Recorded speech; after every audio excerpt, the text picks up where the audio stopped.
আসসালামু আলাইকুম। দীর্ঘদিন পরে আমরা ক্রিকেট খেলার ইনভাইট পাই এবং আমরা ক্রিকেট খেলার উদ্দেশ্যে রওনা হচ্ছি এবং মাঠ হচ্ছে আমাদের বিখ্যাত লাউথা ইউনিয়নের কমলাবাড়ি ফিল্ড। প্লেয়াররা সবাই খুশ মেজাজে আছে এবং আমিও নিজেও খুশ মেজাজে আছি, কারণ অনেক দিন পর ক্রিকেট খেলতেছি।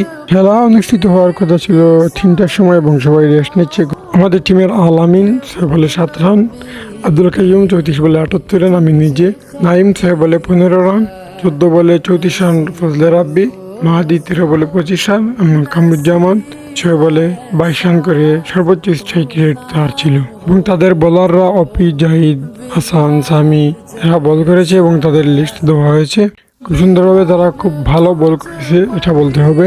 এবং তাদের মধ্যে অপু 7 বলে 21 রান, ওমর 20 বলে 55 রান এবং হাসান 14 বলে 41 রান করে। এদিন আমাদের বোলাররা ছিল খুব খরচে। নাইম 4 ওভারে 55 রান, 5 উইকেট, ফজলে রাব্বি 4 ওভারে 45